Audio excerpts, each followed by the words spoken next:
We would like to thank Glassdoor for the support and their efforts sponsoring today's content and say thank you for helping us out with this very important topic. But it's my great pleasure to be able to introduce you to a very special guest presenter today, Steve Roop, and tell you just a little bit more about him. Steve is the Senior Vice President and General Manager at Glassdoor and is responsible for Glassdoor for Employers. Steve is passionate about mentoring, employee engagement, and performance, modern recruitment marketing, and the secret sauce that differentiates great companies. But again, Steve, really a pleasure to have you come on and be able to do some content with us and share that with our member today. Really excited to kind of see what you guys have to share with us today. Members, at this time, I'm going to go ahead and turn it over to Steve for the rest of the presentation.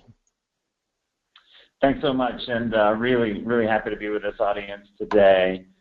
Very exciting topic, one that's near and dear to my heart. As you mentioned, I do run the Glassdoor for Employers business, which means that I oversee all of our sales, marketing, and customer service function.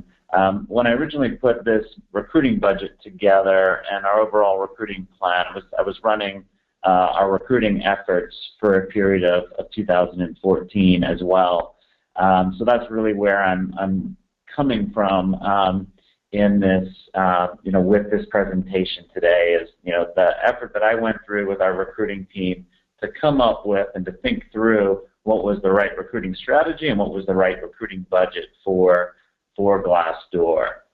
So what we're going to try to cover today in the webinar, and I'm very excited to get your questions toward the end, is, what are the factors that you should consider when you're developing a recruiting budget? And of course, that's all related to, what are the goals and challenges that your organization is facing. So I'm going to share with you what, very specifically what Glassdoor was challenged with in 2014 that shaped our overall recruiting strategy.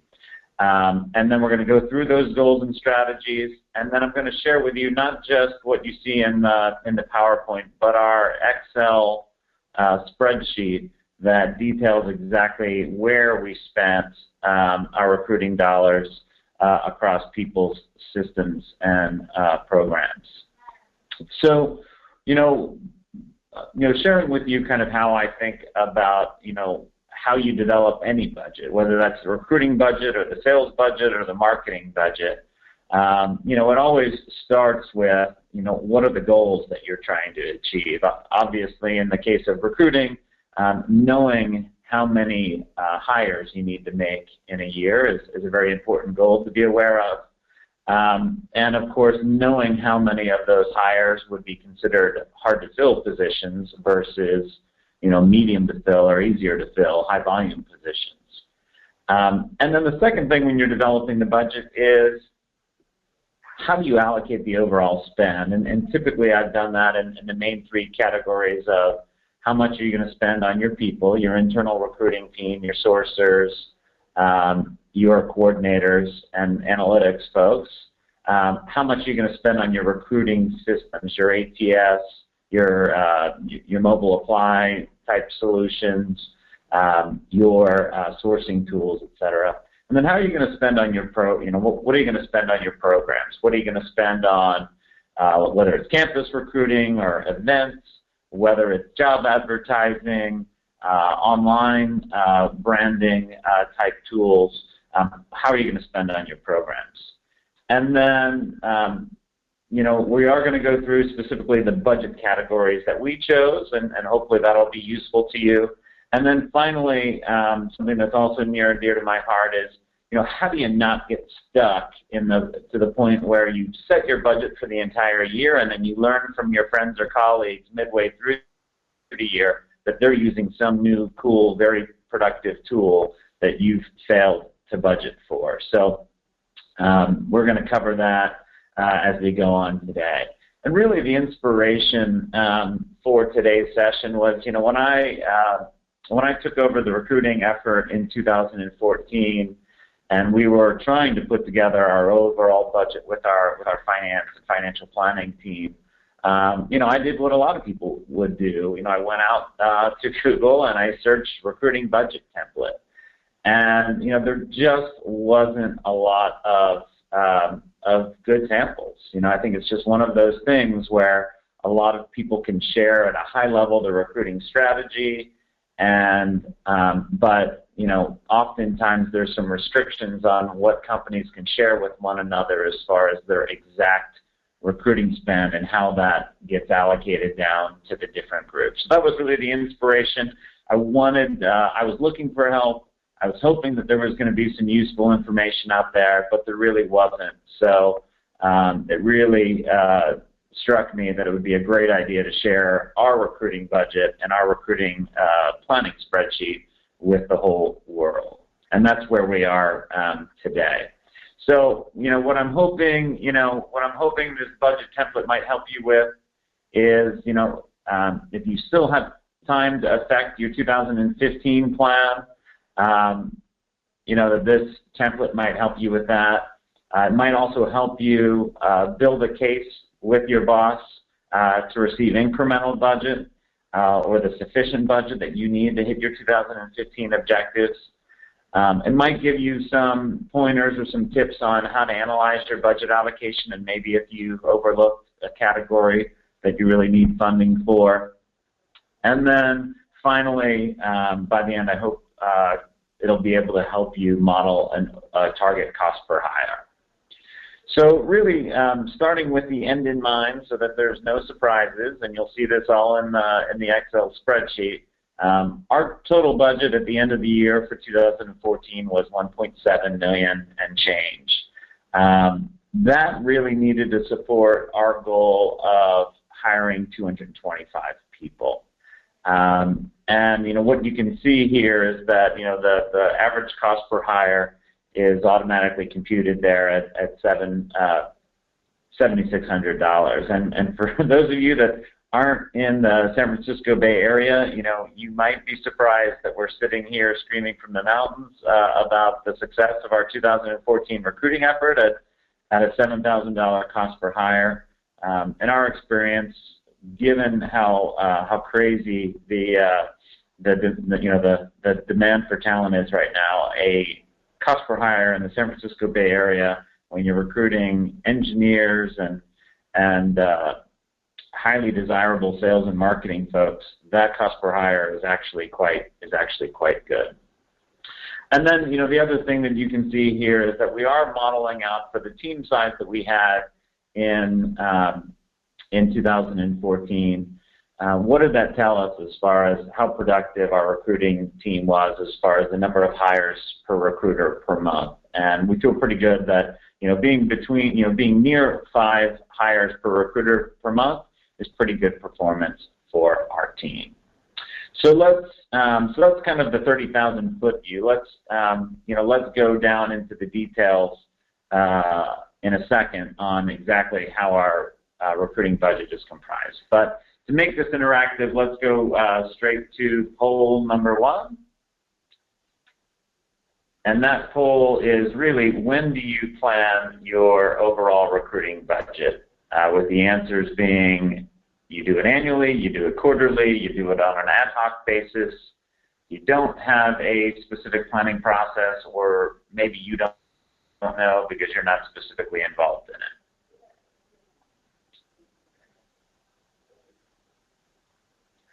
So I'll give a couple more seconds to get a few more answers in. It looks like about 2/3 of you have voted so far, so maybe 5 more seconds to place your vote. And then I think we can close the poll. So it looks like, about roughly half of you do your planning annually, which I would expect. And then it looks like 9% do it quarterly, 7% do it on an ad hoc basis, and 22% say that they don't plan. So I'd love to hear more from that group on, at the end of the session on how that process works for them. All right, so back to the slides. So getting into the details. This was a 2014 was a high growth year for Glassdoor. We knew coming into the year that we needed to hire over 200 people, And that seemed like a big audacious goal, and one that certainly got us up in the morning and got us fired up to bring in great folks for into the company. And one of the things that I think does weigh heavily on your overall recruiting strategy and your recruiting budget is 200 people is a big number, but you need to understand the complexity of the individual positions that you're trying to fill. And one of the things that we realized is that we had we had a large number of hard to fill positions, but we also had some high volume positions. And getting into the specifics there, we knew that we had roughly 50 software engineers to hire, product managers, data scientists, and UI designers. We also had some executive level hires that we needed to make. We needed to hire a CFO. We needed to hire Mariah, our Chief People Officer. We needed to hire a CMO and quite a few sales leaders. And then, the business that I oversee, our Glassdoor for Employers business, we really needed to scale up that business with over 120 hires. So our hiring challenges was one of both some hard-to-fill positions, some executive positions, and a large volume of hires across sales, marketing, and customer service teams. And this is, in the spirit of full transparency, this is how the plan, and this is what I'm actually showing you is the actuals. Here's how our hiring actuals broke down, by each of the months of the year, January through October in 2014. So you can see the high volume of sales hires, the high volume of marketing, PR, and BD hires, and then quite a few 41 engineering and data science hires, 9 product managers and designers, and then 21 folks in finance, legal, HR, and recruiting. And you can see, each and every month our recruiting team was going to be challenged with, quite a few positions to fill. So with that, let's go on to poll number 2 to keep this interesting.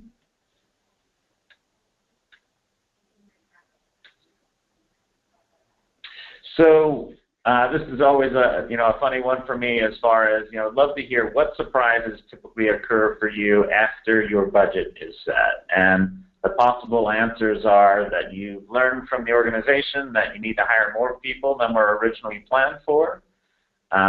Number 2, that more attrition happened than was expected, and thus you have a lot more backfills you need to make. Number 3, you failed to budget for a new or innovative recruiting solution that you want. And number 4, perhaps that the finance department budgeted, a zero-based budget and budgeted a flat spend for the recruiting team. Or number 5 here, a merger or acquisition might have occurred. So it looks like about half of you have voted so far, so I'll give you about 10 more seconds to complete the poll.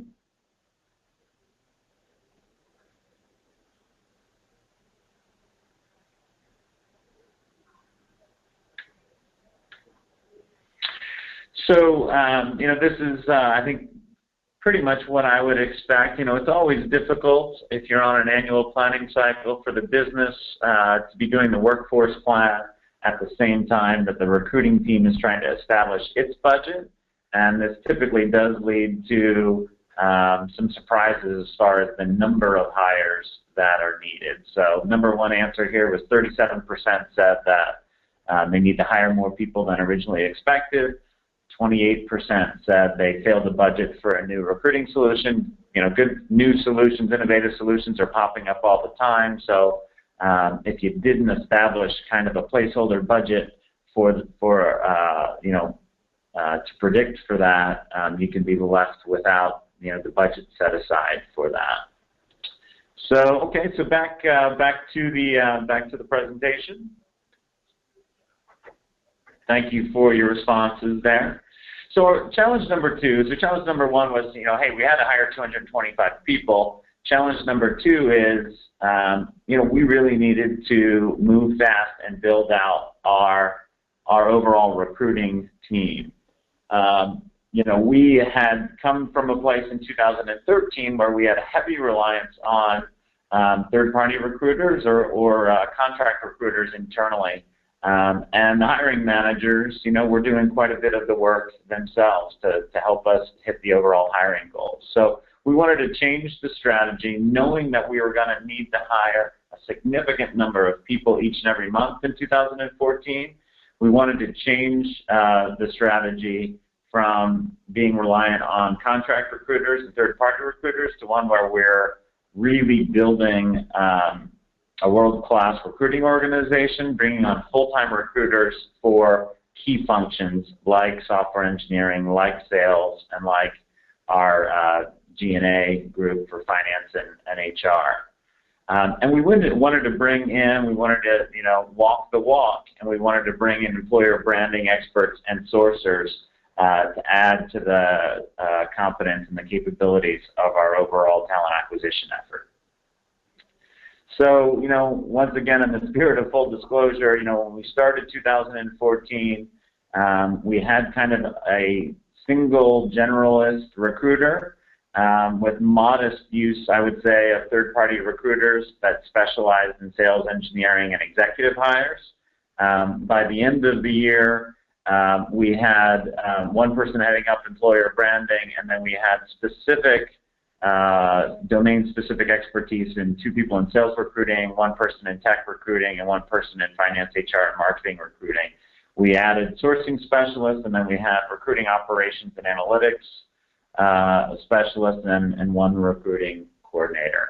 As we sit here today, this team is up to about 11 folks, with 1 more technical recruiter, and then an additional recruiting coordinator.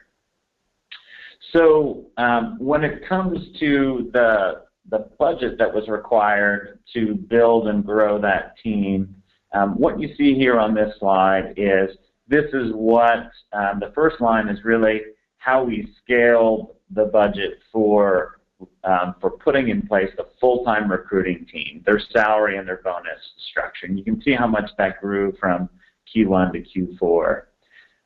What you see in the second row here is that, working with our finance team, if you really want to understand the true cost of, insourcing your recruiting effort, you do need to fully burden the people costs, as they call it, for things like employee benefits, payroll taxes, travel, and expense. So, working with our finance team, we chose this figure of 30% to add to, this line number 1. And, that shows that 30% is pretty significant as far as, it shows that the cost of the people, is actually $891,000 throughout the year, not, $685 if you would have excluded that. And then at the bottom, you can see, how we, we first kind of increased as we were building the team, how we increased the spend temporarily on contract recruiter costs, and then how we, as we brought more and more of the skill set internally, how we decreased that cost in Q4. But overall, of our $1.7 million budget, over $1 million of it was in people costs. So, challenge number 3 for us was, that all of this had to happen fast. We had these huge hiring goals with both hard to fill and high volume positions.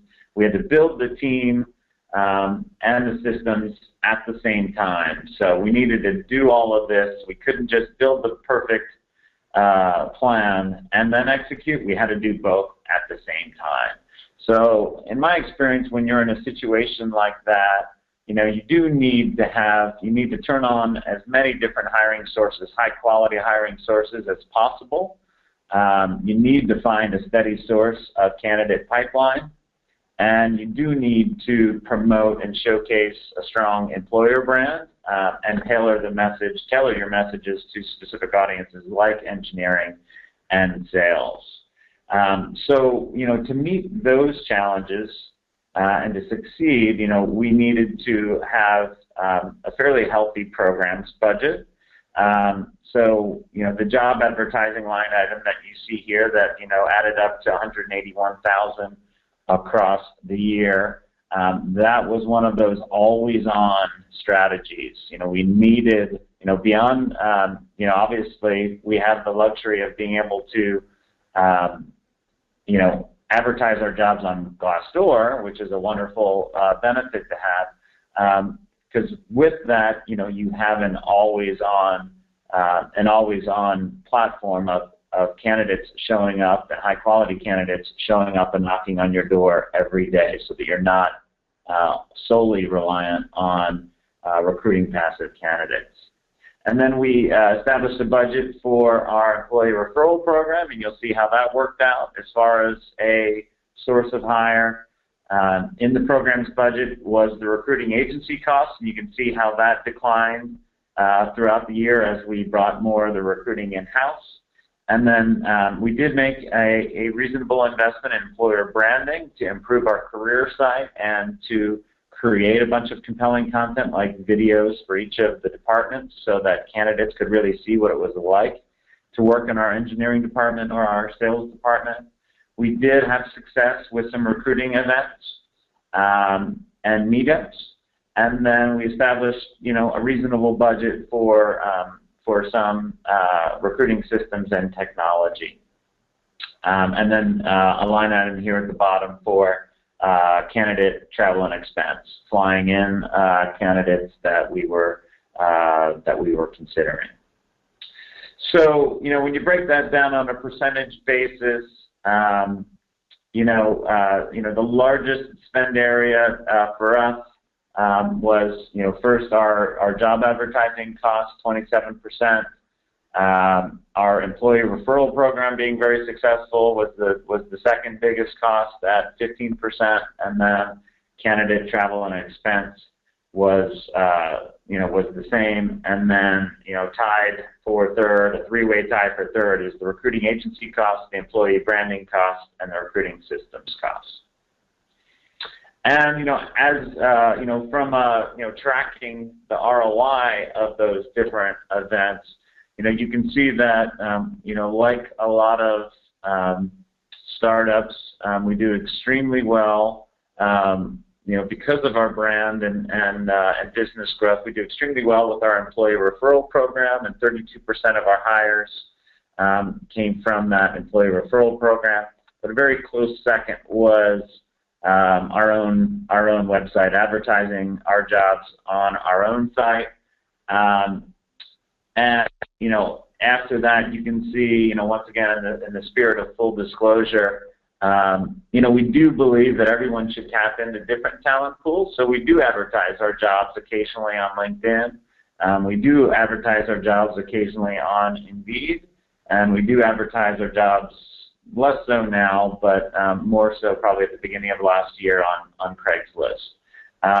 So once again, in the spirit of full disclosure, we're not saying anyone should be single-threaded as far as where they expect to get their hires, and just like we wouldn't say just do an employee referral program, we think that everyone should have a healthy portfolio and a healthy mix of where they expect to find their hires. So I'm going to launch another poll here. What component is the biggest line item today in your recruiting budget? So I'm going to launch that poll. So if you could do us the favor of completing that.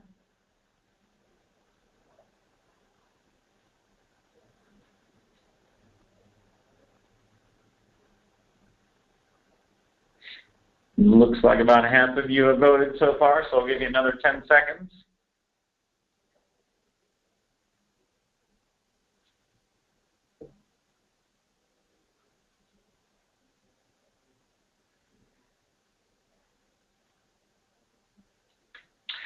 Great. So the results of the poll, it looks like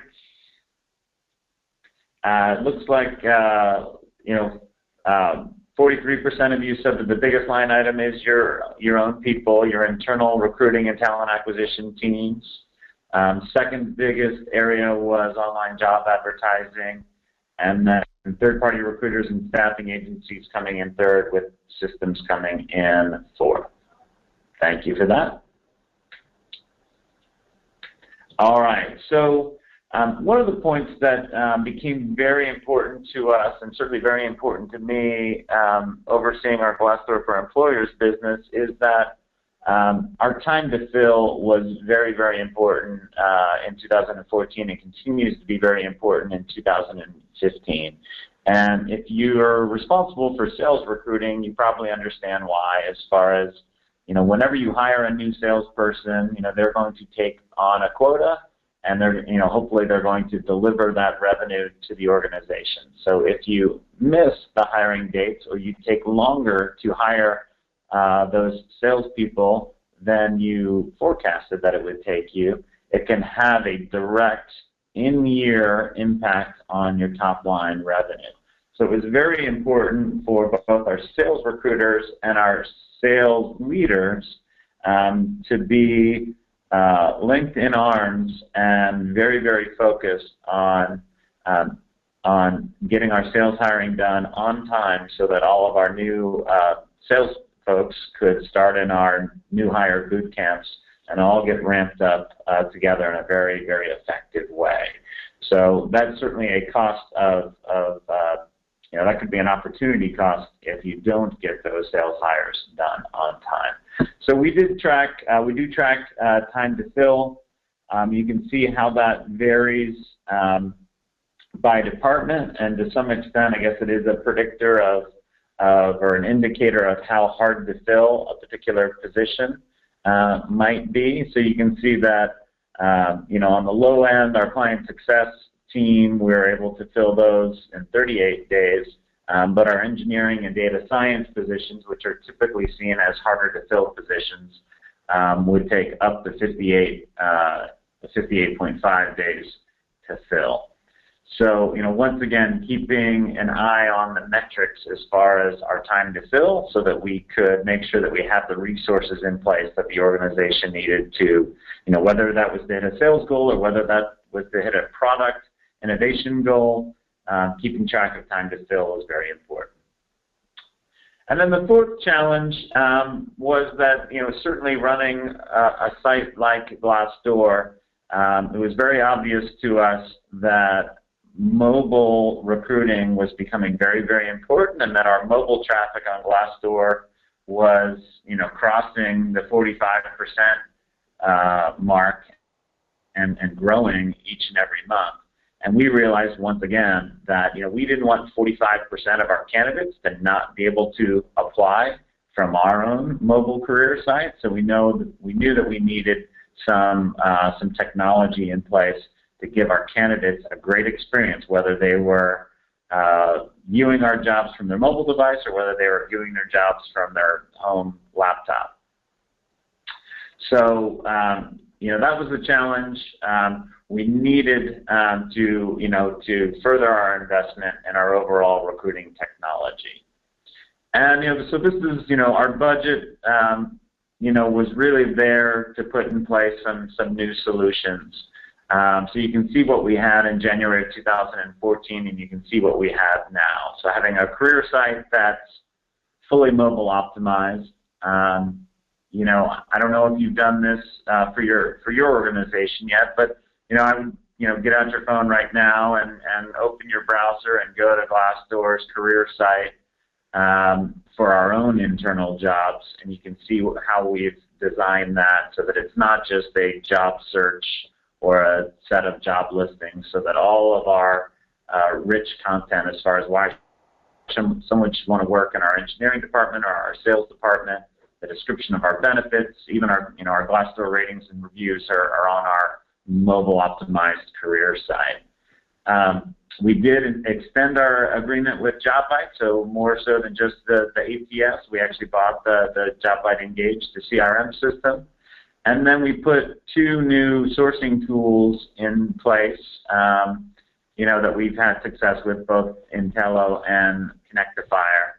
And then our employer branding team also, put some social media monitoring technology in place. So we needed a recruiting budget that was going to allow us to, add this automation and add these productivity tools to the mix. So moving on to our next polling question, our final poll here is, what part of your recruiting strategy is currently underfunded or under-resourced? Oh boy, I think I just messed that up.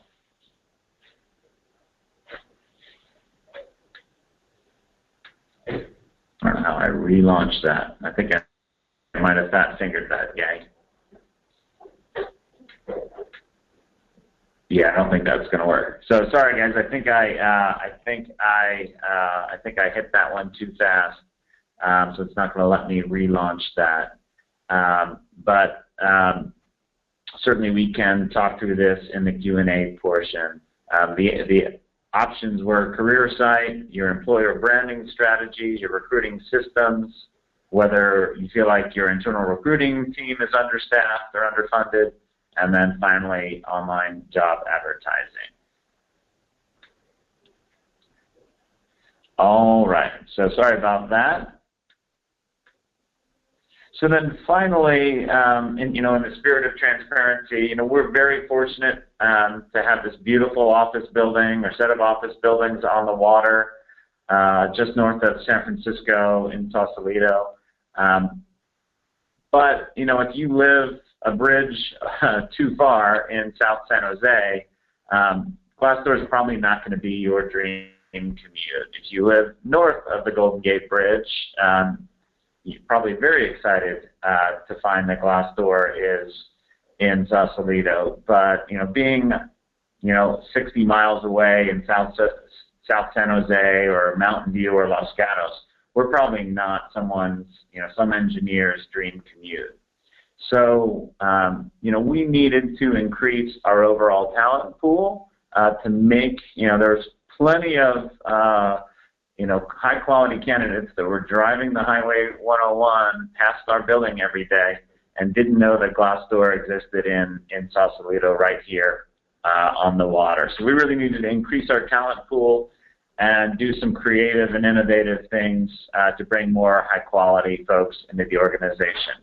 One of the good ideas that our engineering team came up with is, we should be willing to relocate software engineers from anywhere in the country to make hiring easier. And so certainly someone flying out, and as bad as the last two winters have been on the East Coast, flying somebody out in the middle of winter and having them see what Northern California looks like, we thought that would be a pretty good recruiting strategy. So we actually worked with our engineering team to make it so that if someone searched on software engineering jobs in other cities, that our job listings would show up with relocation provided in the title, so that would be appealing to someone to think about relocating to California. We also were able to convince our building to allow us to put signage on our building so that we could, drivers on the freeway that's only 100 yards away could see our signage at night when they're driving home from San Francisco and thinking that they would love to have an easier commute, and they'd love to work for a company like Glassdoor. So that was, we hear that from candidates now who come in that, they didn't know we were here until they saw the signage. And then we did some other creative things, like doing a free coffee cart next to the local bus station that is only about 200 or 300 yards away.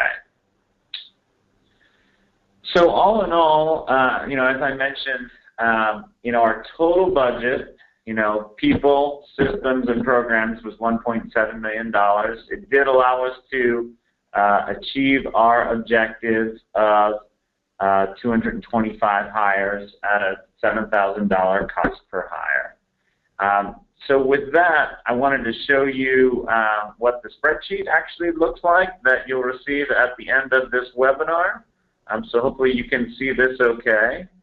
But how this budget spreadsheet works is that, there's 3 budget tabs here. There's the overall budget summary, where the personnel budget, the program and systems budget comes in from these other tabs. So there's a tab specific to the personnel budget, and then there's a tab specific to the systems and the recruiting budget, and that all gets summarized here. And then if you enter in your expected number of hires for the year and your number of recruiters, it can tell you what your estimated cost per hire would be, and then the average number of hires per recruiter per month that you're going to set as a goal for your recruiting team. And this obviously will tell you if if this calculates at 15 hires per recruiter per month, that you're probably understaffed from a recruiting team. So then this chart here, let me see if I can make this bigger. I don't know if this is, hopefully you can see this.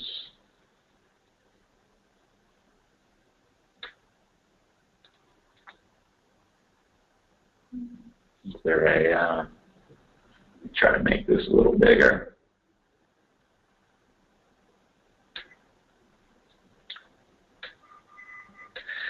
So how this is, how it's laid out is, so obviously for your positions and for the sake of our recruiting team, we genericize these titles. But, you enter in, the people on your team, what their skill set is, what their start date is. You enter in their base salary and bonus amounts here. It calculates the overall total annual amount. And then here is where it adds the 30% to fully burden the team costs for benefits, taxes, and travel and expense. And then there's another section down here for contractors and part-time employees. And if whether you've got a monthly rate with them or an hourly rate, you can estimate those costs down here. And then it summarizes the overall personnel budget here down at the bottom. And like I said, then that figure carries over to this line here. And then the way that the program's budget works, let me zoom this as well so it's easier for you all to see. These are the categories that, that we've established as far as, where are the different places that you might spend on job advertising for your different positions. And, I provided a couple tips over here as far as, well, how do you know how much you should allocate for that? And this is, the number of jobs that you have and the number of times you want to advertise them. So, if you need to hire 200 people and, you think it takes in your organization 2 months to hire someone, you might want to have, 400 job postings at the ready for all the positions that you're going to hire. Down here, budgeting for the employee referral program. We have 2 different bonus program payouts, one for hard to fill positions and a different for other positions. So, we budgeted for that. A line item for recruiting agency costs, and then employer branding. Obviously, this is something that's near and dear to our hearts as far as developing out the employer value proposition, what makes the company special. So depending on whether you can do that work yourself or whether you need a consultant to help you with that, we always think it's a good idea here in line 26 to refresh your career site at least once a year, and then to budget for ongoing site maintenance and web development of your career site. And then we had a reasonably healthy budget for a small company for video production. Like I said, we wanted to have specific career site pages dedicated to what it's like to work on our engineering team, what it's like to work on our finance team, what it's like to work on our sales or marketing team. So we budgeted for $3,000 to $5,000 per video to have that done professionally. And then obviously we don't need to pay ourselves for our Glassdoor enhanced profile, but I put some estimated budgeting in there for that, and then I put a placeholder for guerrilla marketing tactics like our coffee cart idea that we did last year. And then we budgeted for basically once a quarter sales recruiting events, and once every 6 months engineering recruiting events by hosting meetups here on our campus on different topics that engineers would find interesting.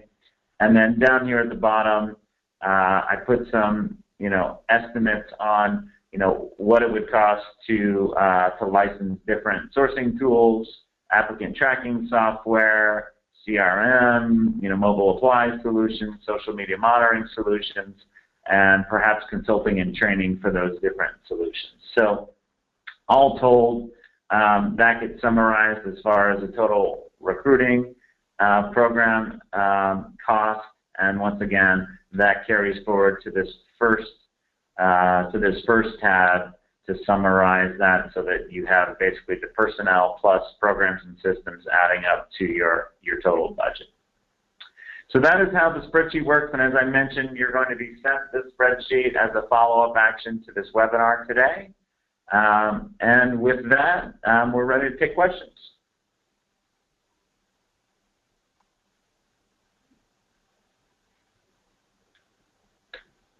Great. Now, just thanks again to Steve for giving us a real kind of peek behind the curtain and a fascinating look at the process and the thought flow that went into creating their recruiting budget. Now, we have had a number of questions come in through that question pane, and a lot of people talking on Twitter. So, members, thank you for the engagement out there. Thank you for the comments. We're going to get to as many questions as we can in the time that we have remaining. So, Blog's community members, if you have yet to submit your question, I would encourage you to do so now. But a couple of people, I just want to give you guys an acknowledgement, a shout out. Michelle Stair, Jenny Shed, thank you for the questions, thank you for the comments. I know we kind of worked through the answers regarding how many recruiters are on their team through the course of the content. Thomas Hyde, thank you for the question as well. Looks like we were able to answer that. Does contract temp recruiter costs equal third-party staffing agencies? So on to the fresh questions I have that we maybe haven't got to touch on yet. Steve, I got a question from Tina Fisbeck. Tina, thank you for listening today. And Tina's question was, what parameters do you use to track time to fill? So, the basic methodology there, and certainly our ATS software from JobBite helps us with this. We track from the moment the requisition is open to the moment that the recruiter marks the position as filled. So we track that duration from when the requisition is open and approved and publicly available to the moment when the recruiter marks the job as filled. Thank you. And another question came in also from Tina, just to follow up on how do you utilize Google Analytics? So I think this is a great question and something that's also near and dear to our heart. So one of the things that I always advocate that everyone in recruiting and talent acquisition teams should be doing is measuring the awareness and the traffic to their career site in a tool like Google Analytics. So that if you, like one of the things we hear in the Bay Area quite frequently is, oh, it's so difficult to compete against, Facebook and Google and Twitter for talent. We just don't, the quote is, we just don't have the awareness that we need to attract candidates. Well, the one way that you can track how well you're doing as far as awareness, one way is you can track, via Google Analytics or some other tool, how many people are coming to your career site each and every month. You can also compare that to how many people are coming to your company's Glassdoor page every month. And the other way is you could compare it to how many people are coming to your LinkedIn careers page every month. So you can see, you can baseline your awareness. You can see if your awareness is growing versus some of your talent competitors, a direct competitor or a competitor in your city. So you can baseline your overall awareness. And sometimes sometimes it turns out for small companies that there's actually more candidates coming to their Glassdoor page than are coming to your own career site. So it's important to know where to place your bets and where to put your compelling content depending on your awareness level and then where the candidates are checking you out. So that is how we use Google Analytics. And then the other part that's good about Google Analytics now is Google Analytics will tell you what % of the traffic to your career site is coming from mobile devices. So if you're looking to make the argument that you need to mobile optimize your career site or to put a mobile apply solution in place, Google Analytics will tell you what % of the traffic coming to your career site is coming from a mobile device. And once again, if that's 30, 40, 50, 60%, you don't want to miss out on those candidates. You don't want them to not be able to apply to your jobs from your career site. So Steve, thank you for that. Tina, hopefully that helps out. It's definitely a nuanced answer out there. So thank you for the level of thought and kind of depth you put into that. I've got another question here coming in from Rachel Valdez. Thank you for listening today. And Rachel's question was, do you have a good dashboard template that you use when you're reporting back some of these statistics to the executive suite? Yeah, so we've gotten better at this. So new in 2015, we report once a week with basically our quarter-to-date hiring. So we report two things: quarter-to-date hiring versus plan by department. So there's, envision a spreadsheet or a matrix that, just like I showed earlier, in the slide where where you have engineering and sales and marketing and all these different divisions. We have a version of that where we track, hey, we need to hire 17 people in engineering this, in this quarter. Here's where we are quarter to date. So we do that at a macro level for each of the departments. And then specific to sales, because we have, this concept of these sales boot camps where next Monday we have a whole new sales boot camp starting, and we need everyone to start on the same date. We track how we're doing as far as if we need to hire 20 people for that sales boot camp, did we get all 20 of them hired? So on specific things like that are unmovable, we track how well we're doing to a specific date to get in this case, a sales hiring class hired by the new hire boot camp start date. So if that's something that's interesting to you, we could, I could share that with you offline. Great, it's a nice offer. Another question I have coming in from member Sam Swaroop. Sam's question is, I'm sure most of this is dependent on how quick hiring managers respond to candidates submitted, but how do you manage that activity? How do you ensure that your team there is responding to things in a timely kind of manner and fashion? So, I guess from a macro level, since I run, the Glassdoor for Employers business, we put equal pressure on the hiring managers, the heads of sales and marketing and service, as well as the sales recruiting team. They're both held accountable if, let's say, we fail to hire on time, or if we have higher attrition, or if we fail to hire the highest quality people.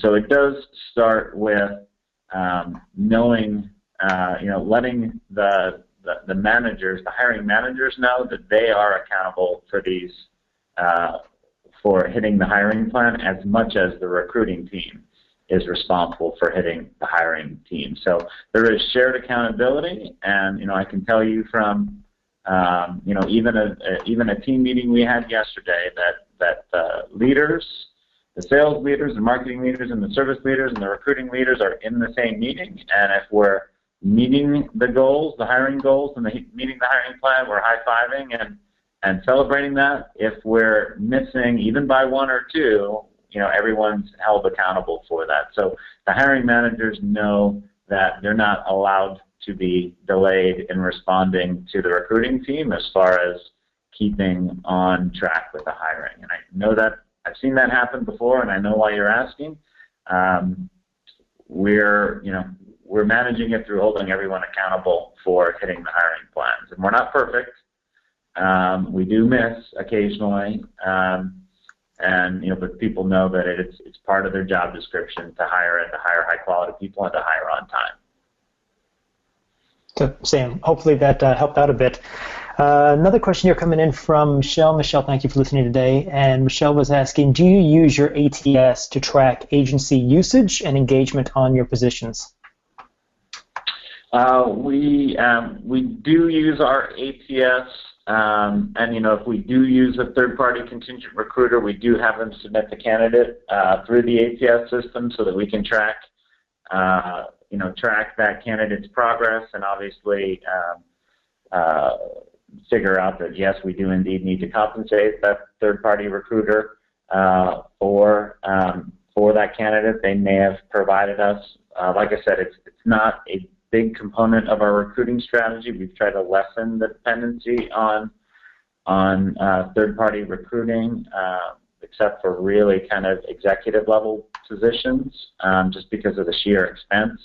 Like I said, if we're targeting a cost per hire of $7,000 and they're charging us $25,000 to $30,000 per engineer, or $25,000 to $30,000 per mid-level executive, that really bloats our cost per hire. So we're trying to not be too dependent on third-party recruiting and use that sparingly. But when we do have them submit the candidate through our ATS system so that we can track it like we track everything else. Great, thank you, Steve. Another question here, just kind of interested in hoping, looks like one of the members would like to pick your brain on this. It's currently in a very high growth startup of 65 full-time employees. The CEO insists on being involved in all aspects of budgets, planning, etc. Any advice that you would have for a talent acquisition director who's doing this for the first time? I guess given the benefit of your experience, and then especially if they're going to be working with the C-suite who may not be accustomed to talent acquisition or recruiting, taking a lead on such a big part of their business. Anything that you would kind of pass forward to some of our listeners today? Yeah, if this is a technology startup, certainly technology startup CEOs understand the importance of hitting the revenue plan. So if sales hiring is part of the assignment as far as from a recruiting team, the CEO will know that being delayed in hiring for salespeople will have a revenue impact, a top line impact. So I would definitely be in sync with the CEO on that. Or if there's a technology startup and the CEO is very product and innovation oriented, making sure it should be reasonable to get in sync with him as far as needing those key engineers, those 10x engineers on staff to hit the innovation goals and to ship the best possible product in the market. So I would align with how the CEO thinks as far as, if the board is putting on a lot of pressure to hit the revenue plan, getting an agreement on, hey, what's the cost of either a late sales hire, if you're late by 2 months, that costs real money, and getting a sales hire done, or if you're bringing in poor people that then attrit later, that has a huge cost. So I would ensure that you just align your approach to what the CEO most cares about. Always great advice. Get strategic with what they care the most about. I think we have time for one more question that I want to squeeze in here, and I'm definitely interested in your response on this. Another question from a member: how do you promote your employee referral program? Anything you guys are doing there you think is really particularly effective you'd like to share with the members? I would say that like a lot of smaller companies, we get together as a whole company every 2 weeks, so it used to be every week, when we were sub 100 employees. So that would be a regular topic of discussion, to submit employee referrals, and we would give out, various prizes, iPads or monetary gifts for the person that had submitted the most employee referrals in the month or in the quarter. So making it fun, having there be a real reward for it. Once again, if your average cost per hire is $7,000 and you're paying an employee referral at $2,500 or even $5,000, and you're likely to get the best possible quality candidate through an employee referral, it has both a financial benefit as well as a quality of people benefit to celebrate the employee referral program as often as you can, and to never put it back, in the back of people's minds. Always keep it top of mind. Well, thank you. Thank you for really taking the time to kind of walk us through all of these things and really go through a whole level of detail with what you're sharing, and then especially with these Q&A and the questions that you're taking the time to help our members out with at the end. But members, I'm afraid that we have run out of time for today's webinar. Now, I don't want to shut anybody down, so if you guys would like to continue the discussion, definitely head over to Twitter, use that hashtag Glassdoor, again, GLASSDOOR, and I'll be over there looking around for people as well. Feel free to connect with me. I'll be trying to get answers for all the members who still have some pending questions. I do want to say one more thank you to our guest, Steve. Steve, an absolute pleasure to have you on today. Thank you so much for taking the time out of your day to do this for us. Big thanks to Glassdoor for sponsoring today's content. And then members, of course, the biggest thank you of all goes out to all of you. You guys are the reason we do this. We want to be there to have a forum and have a dialogue with you to kind of solve the challenges and the problems you guys are seeing out there in the market. So definitely thank you for choosing to spend an hour with us and engage with us, ask questions, tweet along with us, and share basically the conversation with us. We should have. Oh, sorry, Steve, you were saying? Yeah, I was just going to say, and anyone who wants to follow up with my direct email is on the slide, steve.roop@glassdoor.com, if there are particular materials or questions that they need access to. Great. Members, really a treat to be able to kind of have that level of access into Steve's work. He does a lot of stuff. So, like I said, I was excited when we could bring him on board. So, Steve, thank you so much for sharing that.